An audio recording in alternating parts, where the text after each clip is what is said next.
Bonjour à tous et je salue encore une fois particulièrement mes amis musulmans. Voilà. Je fais cette vidéo-là pour expliquer, en 5 points, ce qu'est le salut chrétien. Qu'est-ce que nous, les chrétiens, on croit? Comment est-ce qu'on reçoit le salut? Et voilà. Alors pourquoi je fais cette vidéo? Parce que j'ai remarqué qu'au travers de mes échanges avec vous, chers musulmans, j'ai remarqué que vous croyez beaucoup de fausseté sur ce qu'est le salut chrétien. Je vois même beaucoup de caricatures. Et le but de ces vidéos que j'ai faites, ça n'est encore une fois, je le répète, c'est pas de vous attaquer, de vous déstabiliser dans votre foi, mais c'est juste de vous expliquer ce qu'est la foi chrétienne et de vous l'expliquer de façon simple, sans trop partir dans la théologie. Voilà. Alors, avant de commencer mon explication sur ce qu'est le salut chrétien, salut en Jésus-Christ, je veux déjà dire ce que la foi chrétienne n'est pas. Personnellement, je suis amené beaucoup de fois à donner ces explications-là. Donc je les redonne une fois de plus encore en vidéo. Et c'est même avec un grand plaisir. Alors, la foi chrétienne, ça n'est pas penser, dire et faire en échange du paradis. Mais ça, on va le développer. Deuxièmement, être chrétien non plus, c'est pas passer notre temps à prier ou à faire des actes religieux ou à allumer des bougies pour être aimé de Dieu. Ça n'est pas ça du tout. Troisièmement, ça je l'entends régulièrement, nous les chrétiens, on n'est pas des gens non plus complètement perchés et irrationnels qui croyons et gobons absolument tout et n'importe quoi. Et ensuite, j'entends aussi régulièrement que les chrétiens, on serait des gens faibles qui aurions trouvé la béquille de la foi pour fuir la réalité. Alors écoutez, moi je suis responsable associatif auprès des sans-abri et je peux vous dire que c'est plutôt le contraire. Je vois beaucoup de chrétiens dans le monde et aux endroits où ça ne va pas. Donc ça on ne peut pas dire que les chrétiens fuient la réalité.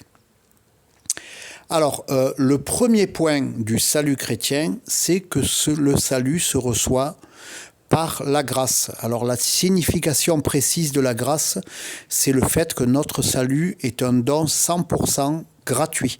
Dieu nous sauve par pur amour et pas parce qu'il nous devrait quelque chose. Le salut en Christ, c'est un cadeau qu'on ne peut pas obtenir, mais qu'on peut juste recevoir. Et imaginez un petit peu un ami un jour qui vient vous voir qui vous offre un cadeau. Alors vous allez lui demander, mais pourquoi tu m'offres ça? Et là, cet ami, imaginons qu'il vous réponde, je t'offre ça parce que j'ai beaucoup d'amitié pour toi, j'ai du respect et je voulais traduire cette amitié en acte et je t'offre ce cadeau.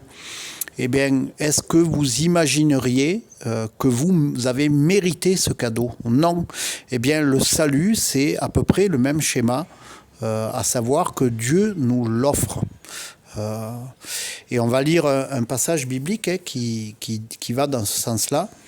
Éphésiens 1,4, en Jésus, Dieu nous a élus avant la fondation du monde pour que nous soyons saints et irrépréhensibles devant lui, nous ayant prédestinés dans son amour à être ses enfants d'adoption par Jésus-Christ, selon le bon plaisir de sa volonté.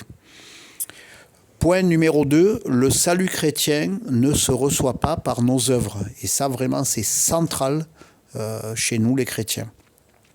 Il faut savoir que la pratique d'une religion, la pratique de bonnes œuvres ne peut en aucun cas nous offrir le paradis et pas même le pardon de Dieu.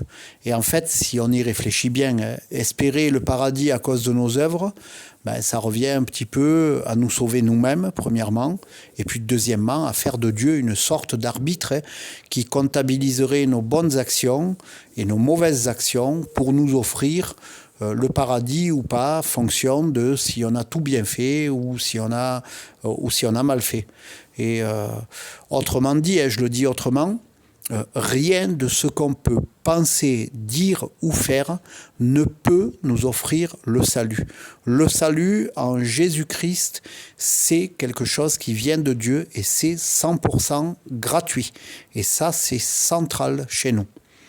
Et là, on va lire un passage qui est Éphésiens 2, verset 8. Car c'est par la grâce que vous êtes sauvés par le moyen de la foi, et cela ne vient pas de vous, c'est le don de Dieu, ce n'est point par les œuvres, afin que personne ne se glorifie. Point numéro 3, le salut se reçoit de Dieu par Jésus-Christ seul. Et ça se trouve en Jésus seul. Et voilà d'abord le message de l'Évangile. Je veux vous présenter déjà le message. Le message, c'est qu'au départ, Dieu a tout créé. Hein. Il a créé lui-même bon et pur. Et à cette époque, il n'y avait absolument aucun mal dans l'être humain. Mais un être mauvais, qu'on appelle Satan, a trompé l'être humain. Et l'humain s'est laissé avoir malheureusement. Et il a fini par tourner le dos au Créateur. Et cet être-là a installé une nature mauvaise dans les premiers humains. Et cette nature-là, elle s'appelle la nature de péché. Et cette nature, il faut savoir qu'elle est en nous tous. On ne fait rien pour ça. On vient tous au monde avec ça. Et le souci, c'est que cette nature, elle a eu 3 effets désastreux sur toute l'humanité.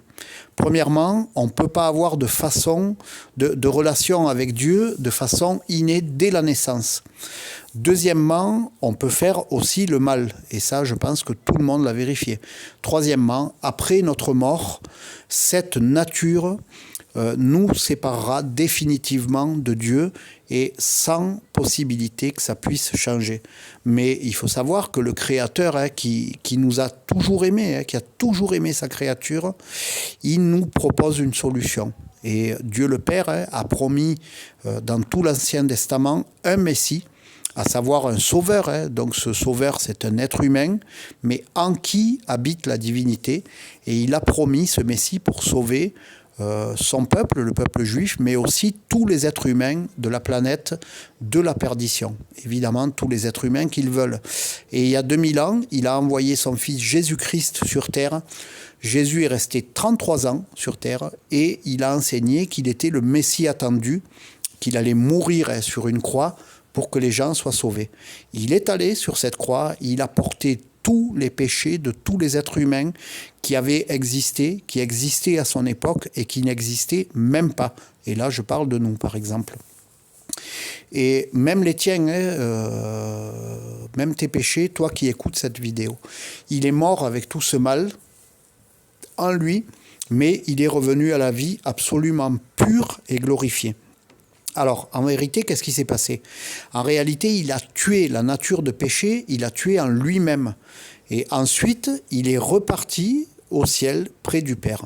Et depuis ce temps, tous les êtres humains qui acceptent d'ouvrir leur cœur à cette vérité, qui acceptent un contact avec Dieu et se laissent toucher par le Seigneur, et évidemment qui confessent aussi leurs péchés sincèrement, sont pardonnés par Dieu.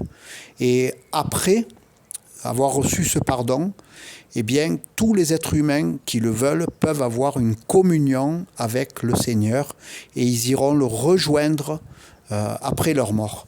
Et il faut savoir que ce cadeau-là est pour tous les êtres humains et pour toi aussi qui écoutes la vidéo.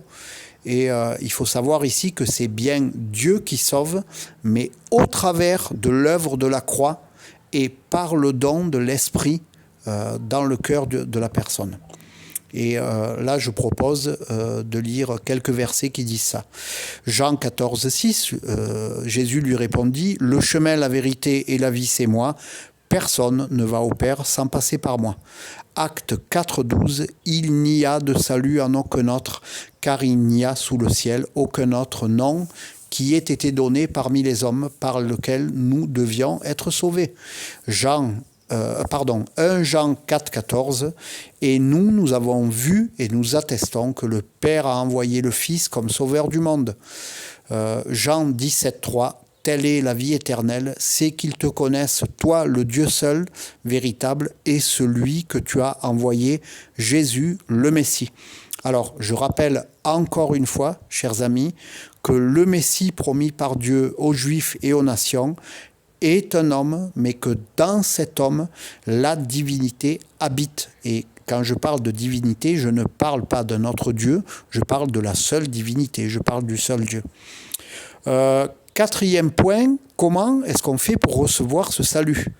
Alors, on a vu que le salut biblique est gratuit et en échange de rien, que c'est l'œuvre de la croix qui nous sauve. Et la Bible enseigne que pour recevoir le salut, il faut croire dans son cœur, il faut s'adresser à Dieu et recevoir son esprit en nous. Alors, avant d'expliquer le processus de salut chrétien, je veux expliquer aussi le processus de conversion musulmane. Alors, pour devenir musulman, il faut dire la shahada, il faut croire les 6 piliers de la foi islamique et pratiquer au mieux, sincèrement et avec la meilleure volonté en aimant Dieu, les 5 piliers de la foi. Ensuite, nous, chrétiens, on croit que les musulmans, vous êtes sincères, que vous cherchez Dieu comme beaucoup d'êtres humains. Et donc, on ne doute pas de votre sincérité. Donc, après la mort, Allah pèse si le musulman a été un bon musulman et s'il a fait plus de bien que de mal pour donner ou pas le paradis. Pour être chrétien, de façon biblique, c'est différent. En réalité, la conversion, c'est une œuvre de Dieu en nous. Nous, humains, on ne fait que recevoir de Dieu et on le suit à l'intérieur de nous, on le suit à l'intérieur de notre cœur. Et je précise vraiment une chose, la conversion chrétienne doit être 100% libre et non contrainte. Personne ne peut rencontrer le Seigneur et recevoir le salut sous la contrainte. Ça n'existe pas. Alors, on a plusieurs étapes dans ce processus de conversion. Je vais les donner, sachant que ces étapes ne se déroulent pas toujours dans l'ordre où je les donne. Alors, étape 1, il faut recevoir le message de l'Évangile. C'est le message que j'ai dit tout à l'heure, où Dieu a créé l'humain bon et qu'il a envoyé son Fils. C'est ça le message de l'Évangile. Il faut se laisser toucher et convaincre par l'Esprit de Dieu aussi, qu'on est pécheur et qu'on est perdu. Étape 2, il faut recevoir de Dieu qu'on ne peut pas se sauver par nos œuvres ou par la pratique d'une religion et il faut même renoncer à se sauver nous-mêmes par nos pratiques. Il faut vraiment recevoir du Seigneur que c'est par le sacrifice de Jésus qu'on est sauvé. Troisièmement, il faut accepter de confesser nos péchés au Seigneur et confesser aussi le sacrifice du Christ. Quatrièmement, il faut recevoir en nous l'Esprit de Dieu que Jésus nous envoie. Cinquièmement, il faut vivre une relation vraie, profonde et permanente avec le Père au travers de Jésus, aidé par le Saint-Esprit. Sixièmement, il faut se faire baptiser, s'engager et témoigner publiquement comme Jésus l'a fait. Alors ce point-là, je donne une précision, ça n'est pas le fait de se faire baptiser ou de témoigner qui sauve. Mais ça démontre juste que quelqu'un est sauvé. Comprenons bien que quelqu'un qui n'a pas l'assurance de son salut dans son cœur, qui n'a pas rencontré le Seigneur, ne va pas témoigner publiquement et il ne va pas se faire baptiser. Il n'y a rien de magique ni dans le témoignage ni dans le baptême. Septièmement, marcher dans une vie nouvelle et dans une transformation intérieure continue, et sachant que tout ça c'est opéré par Dieu. On ne parle pas de l'humain qui fait tous ses efforts pour être transformé. L'humain se contente d'ouvrir son cœur à Dieu, de confesser ses travers et ses péchés s'il en a, et puis de laisser Dieu agir en lui. Alors, ce point-là, on comprend bien que ça n'est pas ça qui sauve non plus, mais ça témoigne du salut. Pourquoi ? Parce que quand quelqu'un a véritablement fait la rencontre du Seigneur, il se met à changer petit à petit. Et ça, ce changement-là, témoigne que Dieu agit dans la personne. Alors, si vous avez bien noté, chers amis musulmans, dans le processus de conversion biblique, nous on rencontre Dieu. et son esprit vient vivre en nous. Et il faut savoir que l'esprit de Dieu est actif en nous et il nous parle aussi. Il nous fait des révélations sur qui il est. Dans cette rencontre, vous savez, on reçoit au plus profond de nos cœurs que Jésus est allé à la croix pour nous, qu'il est le Messie, qu'il est fils de Dieu et qu'il est Dieu fait homme. Et nous, on ne peut pas dire autre chose que ça. Pourquoi ? Parce que Dieu ne dit pas autre chose que ça en nous. Et ça, c'est vraiment important de le comprendre. Comprenez bien aussi que ce qu'on dit, nous, quand on dit ça, c'est pas une opinion ou c'est pas une croyance, mais que c'est bien Dieu lui-même qui le dit en nous. Et plus fort que ça encore, la Bible dit même que Dieu vient écrire dans nos cœurs. Vous vous rendez compte ? Et ça, vous pouvez le lire en Jérémie 31, 33 et en Ézéchiel 36, 26. Et l'Écriture dit même qu'on devient des enfants de Dieu et des frères et sœurs de Jésus. Romains 8, 16, par exemple, nous dit « L'Esprit lui-même rend témoignage à notre esprit que nous sommes enfants de Dieu. » Hébreux 2, verset 11, nous dit « Jésus purifie les humains de leurs péchés, et bien celui qui rend pur et ceux qui sont devenus purs ont tous le même Père. C'est pourquoi il n'a pas honte de les appeler ses frères et sœurs. » Alors, si on vous dit, chers amis musulmans, qu'on est sûr à 100% et pas à 99% qu'on est sauvé, c'est pas parce qu'on est convaincu d'avoir trouvé la bonne religion ou compris la bonne doctrine ou adhéré à la bonne croyance. C'est pas ça du tout. C'est parce que Dieu le dit lui-même dans nos cœurs et qu'il l'a même écrit au fin fond de nos cœurs. Et il en témoigne chaque jour à l'intérieur de nous. Et comprenez, les amis, que cette révélation est appuyée par les arguments bibliques les plus solides. Et ces révélations, vous savez, Dieu veut vous les faire à vous aussi. Je peux vous dire une chose, c'est que Dieu veut sauver tous les hommes. Mais il faut que vous sachiez aussi autre chose. C'est que le Seigneur ne violera jamais votre volonté.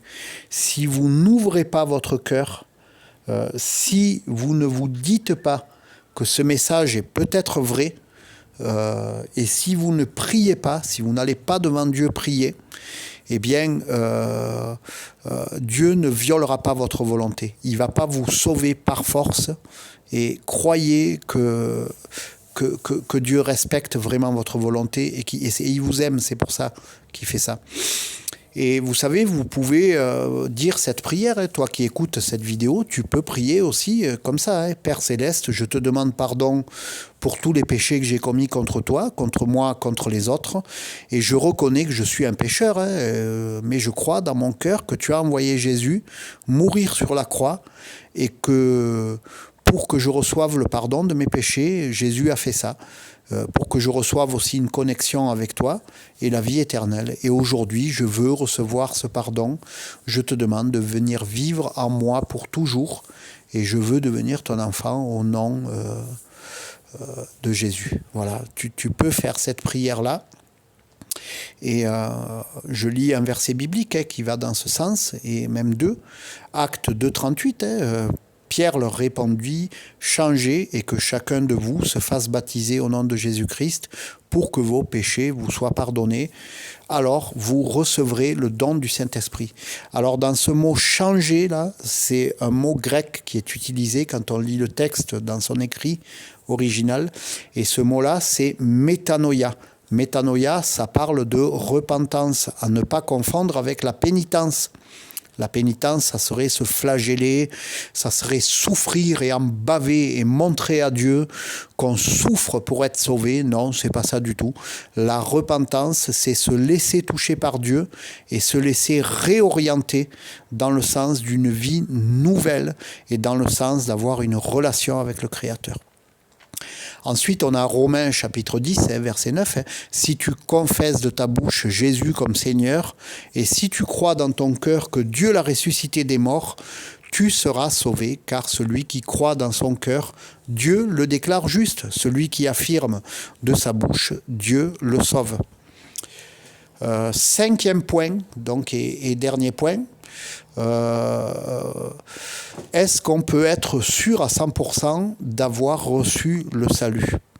Alors, il faut vraiment comprendre, et je le répète encore une fois, c'est que quand Dieu sauve quelqu'un, il lui fait des révélations très profondes directement dans son cœur.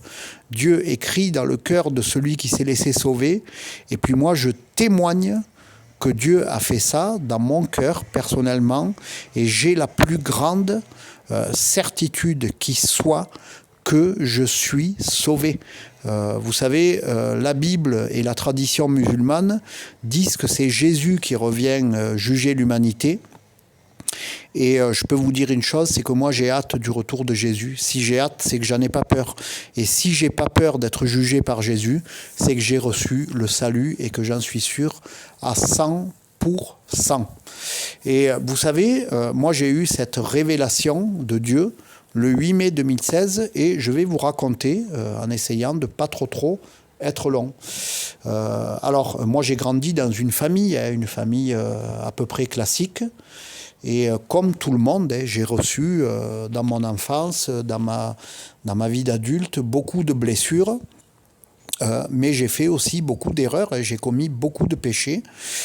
Et j'ai vécu comme ça, avec une douleur à l'intérieur de moi, en me demandant si Dieu existait, s'il n'existait pas, qu'est-ce qu'il y avait après la mort. Vous savez, ce genre de questions, je crois que tout le monde se les pose.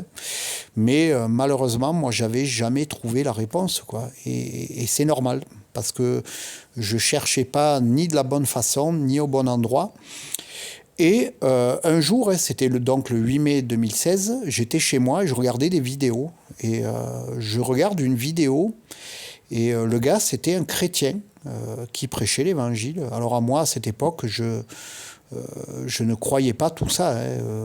Je me posais des questions, mais je me disais que les gens qui étaient croyants, alors qu'ils soient chrétiens, qu'ils soient musulmans, juifs, bouddhistes, je disais, ça c'est des faibles, ces gens-là. Moi, je suis fort, j'ai pas besoin de ça pour exister. Bon, et j'ai vite compris que c'était pas vrai, mais je l'ai compris après avoir été sauvé. Et donc, ce chrétien parlait de ça, du salut, du plan de Dieu, du Messie promis, que ce Messie, c'est Jésus, que Jésus est allé à la croix. Alors moi, j'avais déjà entendu cette histoire, mais je n'y avais pas cru du tout. Et puis à un moment donné, cet homme, il s'adresse directement aux personnes, un peu comme je le fais moi dans cette vidéo-là. Et il dit, écoute, toi qui écoutes la vidéo, tu es peut-être dans l'addiction, tu es peut-être dans l'affliction, tu es peut-être dans la dépression, dans le deuil. Tu vis peut-être une vie douloureuse, et c'était complètement mon cas. Mais tu sais, essaye peut-être d'ouvrir ton cœur à Dieu. Tu sais... Si ce que je dis est faux, il ne se passera rien et tu ne vas rien perdre. Par contre, si tu ouvres ton cœur en vrai, si tu es sincère, sois sûr que d'une façon ou d'une autre, Dieu fera ce qu'il a promis, à savoir qu'il va venir intervenir dans ta vie d'une façon ou d'une autre. Et donc, il a dit la prière, c'est la prière que j'ai dit un peu plus tôt. Père, pardon pour tous les péchés que j'ai commis. Je les ai commis contre toi, contre moi, contre les autres. Et je veux recevoir ce pardon, mais je sais que tu as envoyé Jésus et que Jésus m'a acquis ce pardon à la croix. Je veux devenir ton enfant. Donc, j'ai prié ça. Eh bien, écoutez, chers amis, quand j'ai fini de prier, il y a une force qui est entrée en moi. J'avais jamais vécu un truc pareil, c'était une force d'une puissance que je ne pourrais pas vous décrire, mais c'était aussi un amour que j'avais jamais vécu. J'étais rempli d'amour et il y avait aussi de la guérison et je sentais que mon cœur était guéri. Je vivais quelque chose, écoutez là, avec une prière comme ça là de 20 secondes, j'ai pas compris ce qui m'arrivait vraiment. Et puis j'étais chez moi quoi, je me suis mis à pleurer et puis à un moment donné j'ai entendu une voix dans mon cœur qui m'a dit ça y est, on s'est rencontrés, tes péchés sont pardonnés, ta vie va changer. Alors il faut savoir quelque chose que je ne vous ai pas dit, c'est qu'à cette époque-là j'étais dans un grand alcoolisme, je pouvais boire entre 1 et 3 litres de whisky par semaine, ce qui est énorme, hein, vous vous rendez compte. Je fumais 30 à 40 cigarettes par jour. J'étais dans une dépression et puis j'étais dans des dysfonctionnements pas possibles à tout niveau. Mon identité était atteinte, j'avais vraiment une vie douloureuse. Mais alors, même aujourd'hui, là, en vous témoignant de ça, j'ai du mal à imaginer que j'ai pu tomber aussi bas et dans autant de douleurs. Eh bien, figurez-vous, chers amis musulmans, que le lendemain, donc le 9 mai 2016, hein, le lendemain, je le répète, je me suis réveillé. J'avais plus envie de fumer, j'avais plus envie de boire et la dépression était partie. Alors, j'ai pas trop compris parce que je me suis réveillé transformé. J'étais quelqu'un d'autre et puis j'ai pas trop compris. Alors, je suis resté chez moi comme ça 2-3 jours et j'avais complètement changé, quoi. J'avais plus mal dans mon cœur, j'avais plus de mauvaises pensées. Alors, j'étais pas fou, évidemment, hein. Je savais que je m'étais adressé à Dieu, mais j'avais du mal à croire qu'il avait fait quelque chose, quoi, qu'il s'était passé quelque chose. Et pourtant, c'était bien ce qui s'était passé. Alors, ce que j'ai fait, c'est que j'ai regardé un petit peu sur Internet, et puis j'ai cherché une église, hein, puisque ça parlait de Jésus et tout ça. Et je suis allé dans une église protestante évangélique, et j'ai rencontré le pasteur, hein, qui s'appelle Pierre, hein, et je lui ai expliqué tout ça. Et alors lui, il m'a répondu, écoute, il m'a dit, c'est formidable parce que Dieu t'a entendu et tu as osé prier. Et bon, j'avais encore un peu de mal à croire à tout ça, quoi. Vous vous rendez compte, un truc pareil? Et puis, je me suis acheté une Bible, ou il m'en a offert une, je crois, je ne me rappelle plus. Et donc, je me suis mis à lire la Bible, mais dans la Bible, vous savez quoi? Je lisais que ce qui m'était arrivé, c'était écrit, et c'était depuis 2000 ans. Alors chaque fois, je prenais le téléphone, je l'appelais « Allô Pierre, écoute, j'ai lu ça là dans la Bible, que celui qui confesse ses péchés, eh ben, Dieu va venir habiter en lui. » Eh bien, tu sais quoi, c'est ce qui m'est arrivé, je lui disais, parce que je sens qu'il y a quelque chose à l'intérieur de moi. Il y a une source là, il y a quelque chose qui me fait du bien. Alors il me dit, c'est pas quelque chose, c'est quelqu'un. C'est le Saint-Esprit qui t'a été donné. Chaque fois, il me donnait l'explication. Et puis, bon, je ne vais pas tout vous raconter, parce que ça serait vous raconter toute ma vie chrétienne. Mais ce que je peux vous dire, chers amis, c'est que depuis ce 8 mai 2016, ma vie, elle a totalement changé. Je vous le répète encore une fois, mon alcoolisme a été envolé en une seconde. Mon addiction à la cigarette aussi. J'avais aussi d'autres travers dont je préfère ne pas parler ici. Et la dépression dans laquelle je vivais est partie aussi et j'ai retrouvé la joie de vivre. Et je peux vous dire une chose, hein, j'ai 53 ans aujourd'hui et je suis content. Je suis heureux, j'ai de la joie en moi et j'ai cette source de joie, hein, qui est en moi et donc qui est l'Esprit de Dieu, hein, et qui m'alimente chaque jour de la joie, quel que soit ce que je vis. Alors évidemment, hein, ma vie, elle continue, hein, il y a des difficultés aussi, il y a des épreuves. D'ailleurs, il ne nous est jamais promis dans la Bible qu'on n'aura plus d'épreuves, que tout ira bien, et qu'on va vivre au-dessus d'un nuage dans un pays de bisounours. Non, on vit dans un monde qui est difficile, qui est douloureux, mais par contre, ce qui nous est promis, c'est que le Christ sera avec nous jusqu'à la fin.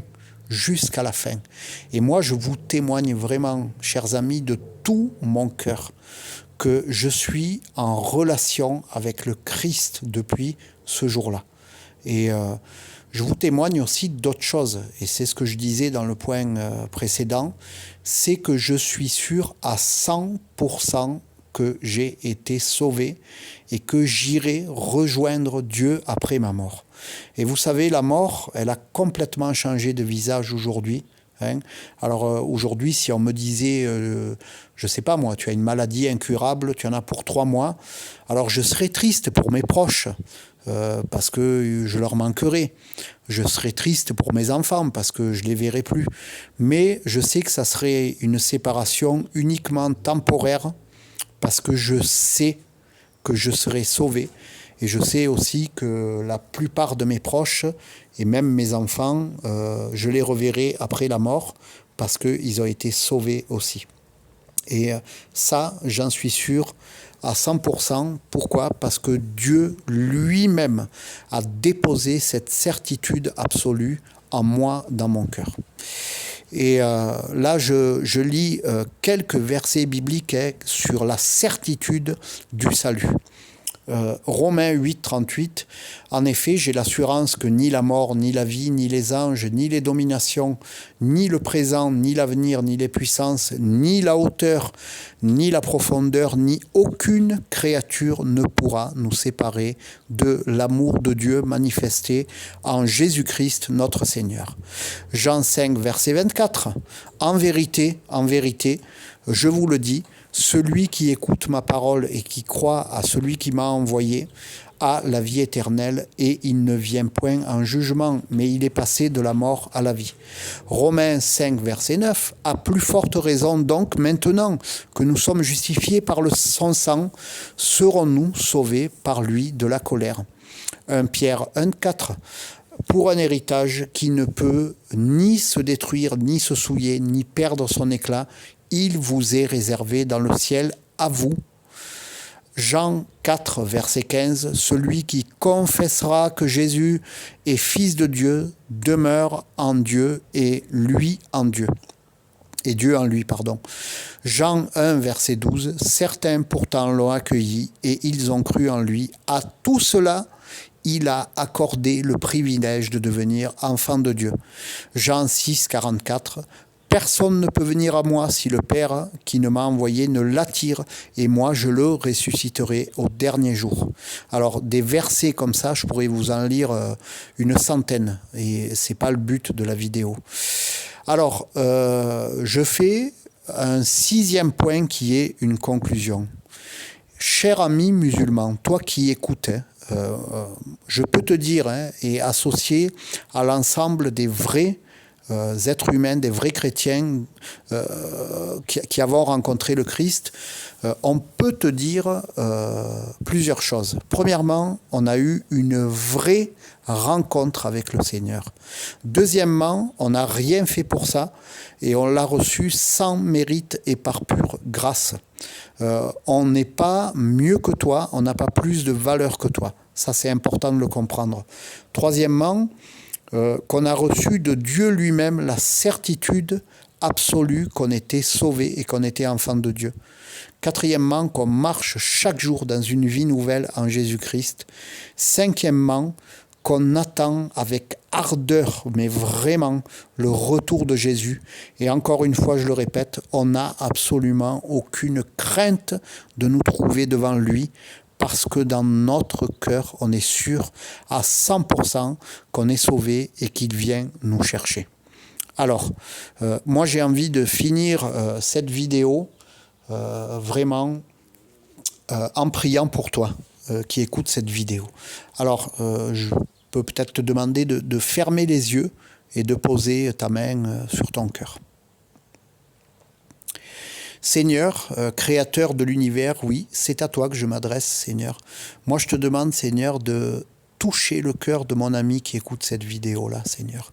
Je ne le connais sûrement pas, Seigneur, mais je te demande de toucher son cœur, de visiter ses émotions, Seigneur, de visiter ses sentiments, de visiter ses blessures aussi, de visiter ce qu'il a pu subir, Seigneur, dans sa vie, mais aussi, Seigneur, d'aller visiter ce qu'il a pu faire. Et, Seigneur, de le toucher, Seigneur, et de lui montrer que tu es là, Seigneur. Montre-lui, Seigneur, que tu es là, que tu veux le pardonner, que tu veux vivre à l'intérieur de lui, que tu veux le sauver, que tu veux l'adopter, Seigneur. Montre-lui, Seigneur, la valeur immense qu'il a pour toi, Seigneur. Je te demande aussi, Seigneur, de apaiser, Seigneur, ses pensées. Voilà, que les pensées, Seigneur, qui peuvent s'agiter à l'intérieur, les questions qui peuvent se poser, d'apaiser tout ça, Seigneur, comme tu apaiserais un océan déchaîné qui deviendrait un lac tranquille, Seigneur. Que toutes les pensées se reposent, Seigneur, et j'appelle ta paix sur tout son être, Seigneur, sur son corps, sur son âme, sur son esprit, Seigneur. J'appelle la paix dans ses pensées, dans ses paroles et dans ses actes, Seigneur. Amen.